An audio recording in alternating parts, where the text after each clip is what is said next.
sitting in Evan Cohen's chair this morning. What's up? You know, driving there just seems something really special about today. Just thought the show sounded great and smooth. I couldn't put my finger on it, guys, but I thought today of all the days, like this show just sounded great, presented well, professionally run, smooth, exciting, informative, entertaining. I was engaged. I just couldn't figure out what was different. So you're saying it could be a Wally Pipp situation? Who is someone not here? I mean, it just seems like it's smooth, you know. So like, you know, CM works for me, you know. I mean, ironically enough, Wally Pipp had a cold, and the rest is all history. Wow. Oh my gosh, Lou Gehrig never gave it back. Just saying. If Evan is watching at home, we love you, Evan, because I'm sure he is. Everyone's listening at home because it's so good today. Yes, that's right. There it is. Well, speaking of love, Mike T, where's the love for Shedeur Sanders across the league? He's got his pro day out in Colorado today. What are you expecting to hear? What are you expecting? How important is today for Shedeur Sanders? Well, first of all, allegedly, we're not having a pro day. It's a showcase, is what we've been told. And I think there's a lot of like for Shedeur. I think he's going to be a good quarterback. And I think, like, what's so important, and I'm as guilty of this as anybody, guys, but, like, we get so consumed this time of year, like, where's someone going to go? But, like, we got to remember it's the beginning of the story, not the end of it. I've comped him to Kirk Cousins. I think Shedeur is going to be a good player. I think he's very accurate. I wish he was going to run today because there's two other quarterbacks, Jackson Dart, who ran 4.85, and Tyler Shugg ran 4.63. They're closing their gap because when you're in the room and you're looking at a body of work, one of the things you're looking at is competitiveness. And by not running, what are you hiding? One of the things you're going to also look for today, guys, is what kind of leadership does he have? What kind of intangibles? You want to be there today to see the things you can't see on tape. You said you think he's going to be a good NFL quarterback. You said accuracy and, of course, competitiveness. What else leads you to believe that he's going to translate at the next level? Yeah, 1, 2, and 3, Michelle. He is tough. He's been sacked 94 times over the last 2 years. He's missed only one game. That is remarkable toughness. I mean, so much to the extent of you say, like, is that actually transferable to the NFL? Because they look more like Chris in the NFL. And, like, to me, you know, I think you could speed up someone's clock, but that would be a concern and also a strength at the same time.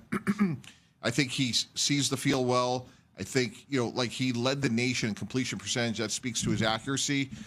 Again, there's some things you want to clean up, but that's why you have coaches. Like, no one comes out as the perfect prospect. Well, then there's the other guy that's going to be at the showcase, and that would be Travis Hunter. What do you make of him?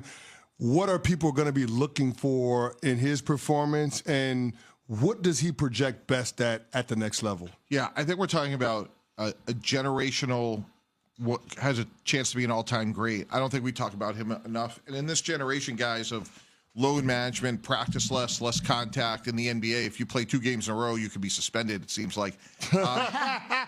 Here's a guy that plays 114.7 plays per game. It's unbelievable. So, like, you want to know someone that cares deeply about a sport, that's well-conditioned, that has to be unbelievably intelligent, that is everything you want in a player. And you look at his ball skills on both sides, Chris, they're incredible. And to me, I would play him at corner. I think he has a chance to be the best corner in the NFL quickly. And then, you know, Chris, like, as you well know, like, there's so much time and effort that goes into meetings and preparation. I think, like, the most efficient way to do this would be to say, hey, you're a corner, go to all that meetings, and what we'll do is we'll add 15, 20 plays, third down, red zone, those really high consequential moments that will give you just like a handful of plays on the other side of the ball. But I don't think we could give him enough credit when we, again, just talk about conditioning and to be able to play at that level. It's so good. Like, what? I don't think we've ever really seen this before. We've seen, ironically, guys like Dion have the ability to go both ways, but to play both ways, every play at the level that he's doing at is historically great. So you mentioned how many plays he plays per game, 114 snaps a game. You're thinking at the next level somewhere between 80, 85 snaps a game. You would be comfortable with that? How concerned would you be when it comes to injury due to overuse with a player like that, just because we haven't seen it before? Chris, no, that's a great point. And like day one, I'd be like, look, Travis, like, you got to be honest with us. Like, we want you to have a long and vibrant career. And this is year one. This is foundation. And again, like, just to level set for the audience, a lot of these guys come in, they're deconditioned because they're getting on planes, they're going on to interviews. Like, draft prep is not like prep. We heard Marvin Harrison talk about that a lot last year. He was trying to get ready for the season, not for the off season. So in year one, I would really like proceed with caution, make sure that, you know, we don't want any, you know, issues with soft tissues and just getting through the rigors of a season is hard enough, and that's why I would add on those offensive plays sort of like strategically and judiciously. We're talking to our ESPN front office insider, Mike Tannenbaum, here on Unsportsmanlike. And let's go back to Shedeur Sanders for a second, but in this context. So the Raiders are a team that has been connected to him a couple different ways as the draft process unfolds. But they reach a $75 million extension with their current quarterback, Geno Smith, yesterday. Do you think that precludes the Raiders from taking Shedeur Sanders if the opportunity presented itself to them? Yes. I don't think you're giving up a third-round pick and that type of money to take a quarterback, with the 6th pick. Now, ironically, yesterday on NFL Live, Adam Schefter reminded all of us, that's essentially what the Falcons did. Yeah. I mean, I just don't think we're going to see that. I think what Atlanta did, and maybe it works out with Michael Penix, that was just a very rare situation. So I think the Raiders told us everything we needed, and I think it's going to be Ashton Jeanty. Ashton Jeanty, the running back from Boise State, had over 1,700 yards after contact. And I think Pete Carroll saying that's my beast mode. And if we're going to beat Patrick Mahomes and Bo Nix and, Justin Herbert, we got to be able to run the ball. We got a good quarterback in Geno Smith. Let's go get Jeanty. Yeah, he looked unbelievable at his pro day, too. He looked so good. Talking with the ESPN front office insider Mike Tannenbaum on Unsportsmanlike. Staying with the quarterbacks, Mike T. The Cowboys made a move for a quarterback yesterday, trading a 5th-round pick for Joe Milton and a 7th-round pick for the New England Patriots. What did you make from the move, and what do you make of Joe Milton as a player? Yeah, they basically moved back 40 spots. I remember going to the Orange Bowl with my son, watching Joe Milton warm up. It took my breath away. I don't know if I've ever seen a stronger arm in person, period, end of story. Wow. I mean, if you just lined up everybody on the planet and said who has the strongest arm, he's in the conversation. Yeah. And he played great against the Bills in the one game he played. Now, the Bills, Josh Allen went out for the ceremonial first play, but look, there's good tape on him, and there's a lot of upside. So I think it's a very low-risk, high-reward move. He started at Michigan, transferred to Tennessee.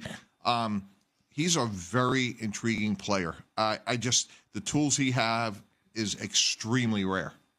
Mike T, we're waiting for Aaron Rodgers to make a decision about his football future. All signs are pointing to a deal getting done in Pittsburgh, but we're not there yet, and so we can't assume that it's going to happen because it is Aaron Rodgers, and there is some unpredictability there. If you were in the Steelers front office, how would you feel right now waiting for 8 to make a choice? Yeah, it's interesting, Michelle, Mr. Rooney, who's very conservative in sort of how he, conducts himself in the Steeler organization. For him to come out and say, we're going to get this done, that tells me everything we need to know. But, I thought what, Cam Hayward said a couple of weeks ago kind of spoke for the locker room. Let's go. You want to be here? Let's go. I still think it's remarkable that they traded a 2nd-round pick and $30 million a year for DK Metcalf to have Mason.